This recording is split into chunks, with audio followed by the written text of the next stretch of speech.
Hey there, Gaels fans. I'm assistant coach Miles Hoaken, and I'm here with our captain, Pat Sanvido, and we're going to do some rapid fire questions and just check in on how we're doing during quarantine. So, Pat, how are you doing? Doing well. Been hunkered down in Kingston ever since right from pretty much St. Patrick's Day. I haven't gone home much, and my old roommate Kevin Bailey decided to come quarantine with me. So I've had the company of him, and we've been doing our best to keep busy and stay sane. But otherwise, it's been good. The weather's getting nice, which is kind of a double-edged sword. Want to be outside, but also having to be conscious of the restrictions that are in place right now. So, how you been doing, Miles? Doing great. Wow, Kevin Bailey as your quarantine buddy. What a treat. Yeah, I'm here with my family, which has been awesome. Pretty big family, three sisters here, so it's been nice for them to keep me company and keep each other company. And we've just been in Toronto, and as you said, trying to go outside when we can now that the weather's nice, but keeping mindful of those restrictions. Um, so with that being said, we're going to go into our rapid fire questions here. So Pat, you got any questions for me? Yeah. Well, first, before we get to the rapid fire questions, I've invested some hours into coming up with these skill testing questions. But Awesome. for people that don't know what you do, you run our analytics team that does a hell of a lot of work for Gibby, and that we benefit a lot having you guys help us out. So these are actually general questions that I'm curious about. But is there summer preparations that you have to do leading into a season? The same way I know players have to train and to get on the ice and that kind of stuff. I was just curious if you're doing anything programming wise or what. Yeah, for sure. I've had a lot of things to do actually. So on the programming side, I've done some updates to the portal, so it looks nicer for next year and has some more functionality for the assistant coaches to use.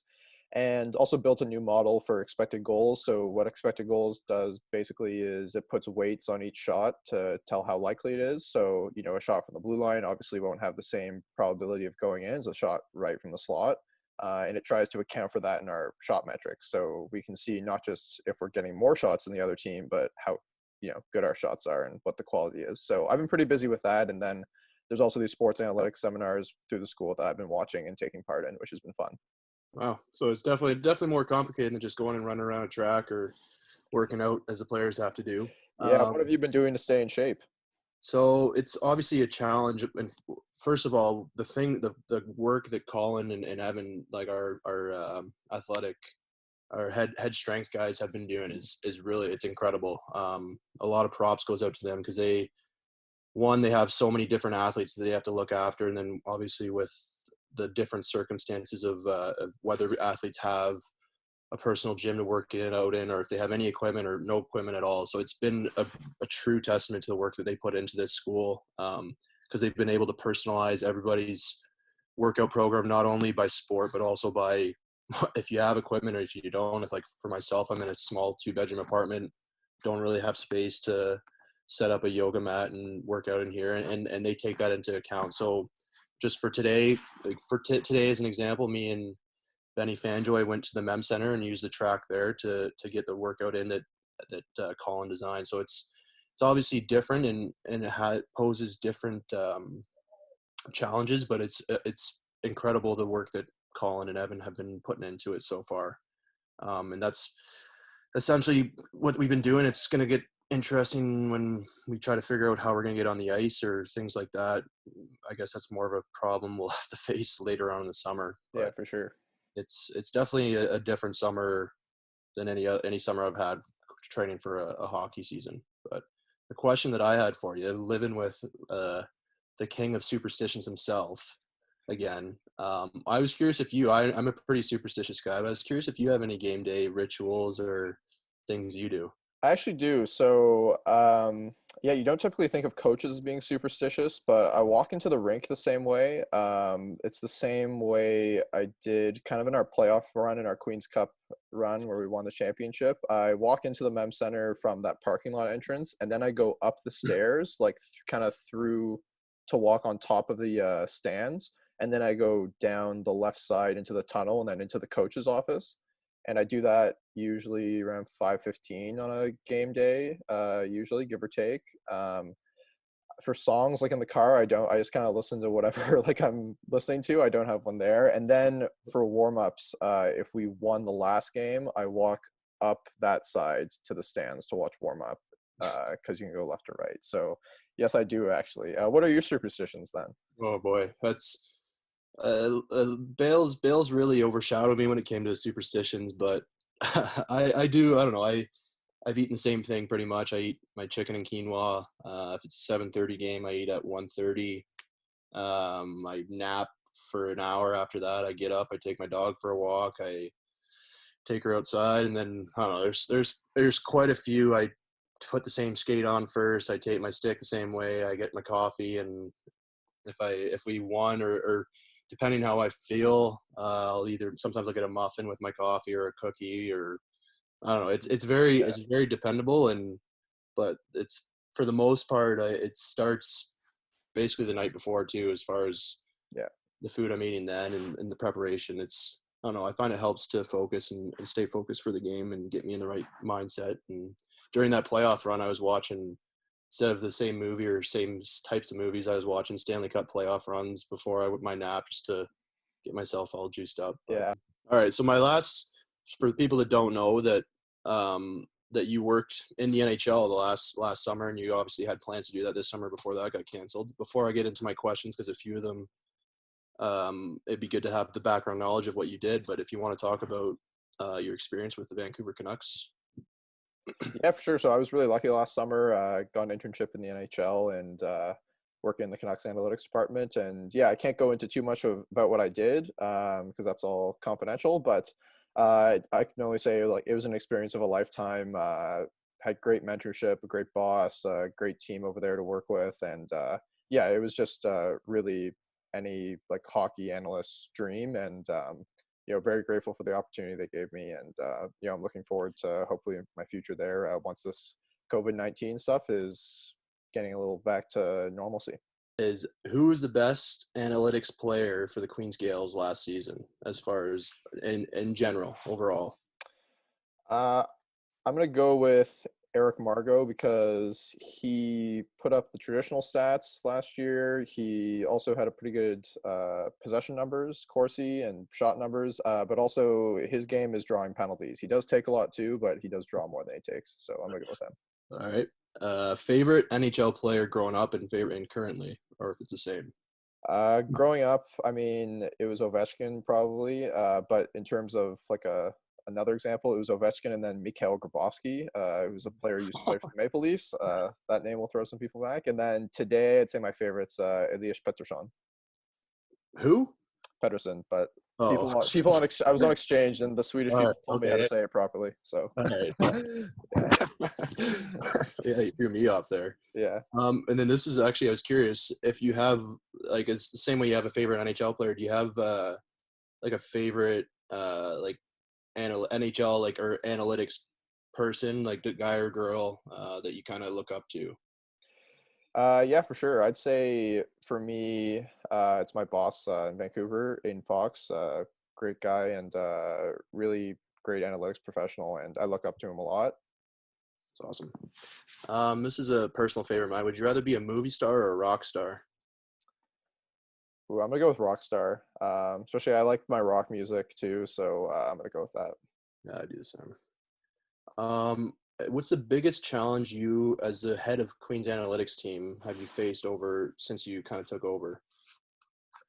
I'd say it's probably just doing as much as possible for as little as possible. Right now, we spend no money on like development, and so that means when you choose stats to track, you want ones that can link together well to maximize the output. So it's really deciding on those, and then also deciding how much you track per category. So yeah, it's basically a balancing that as best I could put it. It's awesome. All right, a couple more here. Your favorite memory, either with Queens or just in your hockey experience in general. Yeah, I'd say with Queens, definitely winning the Queens Cup. That's a night I'll never forget, and just what a unbelievable roller coaster of a season it was. And it was great that it culminated with that. Unfortunately, we couldn't win at nationals, but one day I think we can do that.